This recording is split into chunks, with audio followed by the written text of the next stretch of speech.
The fall of eastern Aleppo and partial evacuation of a broken city. The ill-fated attempt at migration and the boat captain sent to jail for 18 years. And the presidential election where the loser declares he's staying in power. We'll examine the fallout from the biggest stories of the past 7 days. This is Insight Review.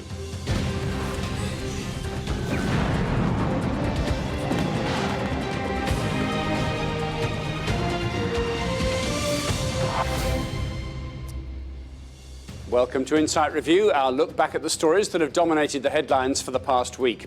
It's been 7 days of appointments and big meetings for the new Donald Trump government in waiting, and the evacuation of thousands from the besieged Syrian city of Aleppo. We'll examine those stories and others with our guests, the journalist Farah Nayeri and the author and broadcaster Michael Goldfarb. But first, here's what you need to know about what happened this week, 7 days in 60 seconds. Two girls thought to be around 7 years old were used to detonate explosives in a busy market in the northeastern city of Maiduguri in Nigeria. The attack is believed to be linked to the militant group Boko Haram, but no one has claimed responsibility. President-elect Donald Trump had a busy week. Mr. Trump once again caused a stir with China by doubling down on his comments regarding Taiwan. He named ExxonMobil's chief executive Rex Tillerson as his Secretary of State, and he even had time to meet the pop icon Kanye West. The chairman of Pakistan International Airlines resigned less than a week after one of the company's planes crashed, killing all 47 people on board. On Monday, the airline grounded all of its planes in order to conduct safety tests on the entire fleet. US officials are claiming to have killed two men involved in planning the November 2015 Paris attacks. The two individuals died in an airstrike in Syria, along with a third, thought to have been involved with a terror plot targeting Belgium. New evidence emerged which seems to show a Chinese military build-up on their artificial islands in the South China Sea. Satellite images appear to show buildings used to house anti-aircraft guns. China has previously committed itself to not militarize the controversial islands. Well, let's start with the situation in Aleppo. This week saw big developments for that besieged Syrian city. Thousands of people have been taken out of rebel-held parts of the city on buses and in ambulances. Some parts of that city have been under assault for 4 years now. Those in rebel-held areas experiencing extreme food and fuel shortages and near continuous airstrikes. Well, Michael and Farah are with me this week to review the week's news. Michael, this evacuation, we're not knowing how successful it's going to be, really. A few souls have managed to get out of there. I wonder what's happening to the rest. Well, it's been stop and start since it was announced that it would even happen, and that was in the middle of the week. People stayed out all night in the rain, waiting for these buses, painted green, and couldn't get on the buses, left out. Almost, the whys and wherefores we don't know. It's almost a form of psychological torture, what's going on now. Some people got out the next day, but again, you know, by the middle of today, there were new roadblocks being placed. It is an impossible situation. Tens of thousands of people would like to get out. I'm sure there are others who would like to stay and fight till the bitter end. But, you know, it's one of the most horrible things. Somebody asked me yesterday on a different news program, would you go? If you were trapped in eastern Aleppo, would you actually go out and wait for a bus, given all that's happened? And I can imagine the psychological torture of people asking themselves that question, even as we speak. Is it worth going out, worth being in a line, in a queue, for a bus that may or may not come in weather that's now becoming freezing, and the prospects of being bombed again? Many people, Farah, seem to be saying, yes, I would do that, because life in what used to be home is just untenable now.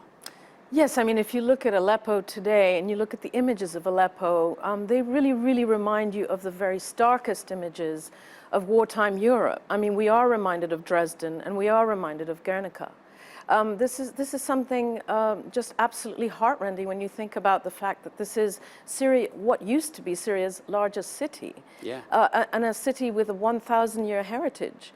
So what does one do? Does one stay or does one leave? I believe if one is a vulnerable citizen, if one is an elderly person, if one is, a child or basically an innocent civilian, I think leaving is definitely something that needs to be done. The question is, how do you, it's impossible to weigh up the risks, though, isn't it? You're probably grateful in some ways you're still alive. And where are you leaving to? This is the other thing. Because almost from the beginning of this conflict, the Syrian government and the rebels themselves have made it almost impossible for outside journalists to get in and, with some measure of safety, observe what's going on and report some degree of fact-based truth. And so what happens is, journalists are by and large in Beirut. They're getting calls from contacts they have inside Aleppo. But there is a gap there, and who knows where people are going? Who knows whether, as at Srebrenica, which is, I think, probably the last time this kind of situation happened so close to Europe, so close to Turkey. People don't know. Will the men at the next transit station be separated from the women? Sure. And then what happens? There has been a frustration, hasn't there, don't you think, from many communities around the world? And we saw the demonstrations, fun enough, in Srebrenica, as you mentioned. I think Amman in Jordan had a demonstration. Paris, we saw the Eiffel Tower dimmed again in sympathy. But there's a frustration there, isn't it, that regular citizens can organise these protests. But what is really to be done? Absolutely. I mean, I think we did see even the U.S. ambassador to the UN make this absolutely impassioned declaration. And Secretary of State John Kerry, I mean, people at the very highest echelons of U.S. government and administration have even been really protesting, lamenting this situation. But, what should Barack Obama have done? He was elected on the premise of getting the United States out of Iraq. I mean, that's why the voters got him into power. That was one of the reasons, one of the things that they wanted him to do. And he did that. And after doing that, what should he have done? I mean, it really is an extraordinarily complicated. When it came to the Syria thing, wasn't it? Extremely risk-averse. Well, he, of course, is nearly finishing up. Donald Trump is getting ready to take power. He has once again risked diplomatic reactions with China by distancing himself from the decades-old One China policy.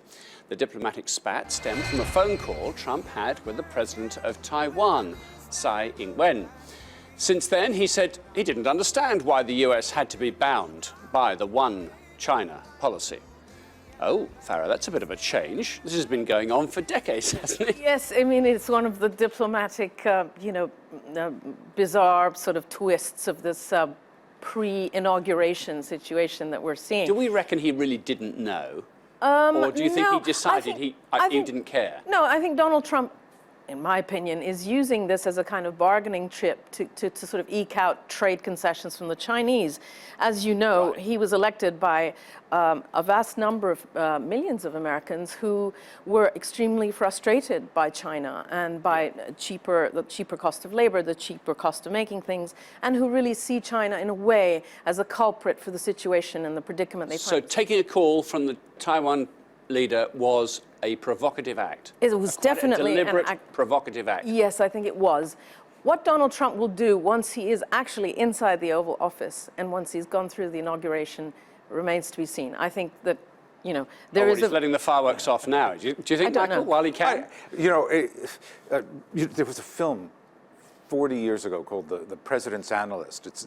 It was about the psychiatrist of the president. It was a comedy about the president's psychiatrist. None of us on this panel or anybody I know, I doubt he's ever been in therapy, although God knows he probably could have used some. Look, I don't think anyone knows. I think the facts as we have them is that Bob Dole, former senator, man in his mid-90s and still going to work every day now as a lobbyist, arranged this phone call. And it wasn't something that just popped into his head. He had been negotiating towards this for weeks and weeks and weeks. I'm sure Donald Trump sort of knew exactly why he was doing this. If he does any business at all in Asia, and he does, then he has to know how provocative it was to take that phone call. And I actually agree with Farah. I think it is probably setting a marker down. If I was a Taiwanese person, a Taiwanese citizen, and thought, oh, we're going to get a more level playing field now in international relations between the U.S. and I wouldn't go to Macau and bet on that. I would say, he's doing precisely that. He's working something out so that when he sits down eventually with Xi Jinping, they're talking about stuff. But in the end, look, you know what the economic power of China is. You know how much American dollars they actually hold, how much reserves they hold. They have the good cards, and I think he's enough of a gambler to understand that. Yeah, okay. And also, we should realize that he's not just taken a call from the Taiwanese president. He's also actually come out and said, why should we respect the one China policy at all? Yeah. He stirred the pot again. He's gone further. He went out with it. Yeah, okay. Well, from a guy who we think is going to take office, we assume so anyway, to somebody who is not leaving office. The United Nations has warned the Gambian president, Yahya Jammeh, that he will face sanctions if he refuses to give up power. President Jammeh lost a presidential election this week, but since being unwilling to concede, even going so far as to send soldiers to the Electoral Commission headquarters. Well, several West African leaders have implored the president to honour the vote, to get out. The leaders of Nigeria, Ghana, Liberia and Sierra Leone met with Mr. Jammeh on Tuesday to try to convince him to stand down. I don't think they had much success, Michael, from what we know, do we? Well, this goes to show the dangers of our business nowadays, because as soon as the vote was counted, he conceded, which surprised some people, and I can think of several newspapers, and in fact, maybe even in the New York Times, there were reports of, now, this is exactly the way democracy should work. Isn't West Africa showing us the way? Yeah. And it lasted 48 hours. And they were premature. Yeah, exactly. Yeah. You can't tell. I mean, look, if Big Brother and if Big Brothers and Nigeria and Ghana are big brothers, start leaning heavily, then we'll hope for the moment that this is just a fit of ego, and that eventually the president will step aside and honor the vote. But we'll have to see. He may just decide to stay in office, mate, and fight it out. And the worry is it will become a fight. It'll become violence on the streets. It will become a fight, but I mean, we're not looking at another Robert Mugabe here, who's been in power since 1987, as you know. He is the oldest leader anywhere in the world, and he is one of the longest-serving heads of state. And Robert Mugabe, he's had, 3 elections in which he has been, quote-unquote, re-elected, heavily rigged elections, one is led to believe. He hasn't faced an election, however questionable the election technique, where he clearly lost, has he? Whereas this guy did.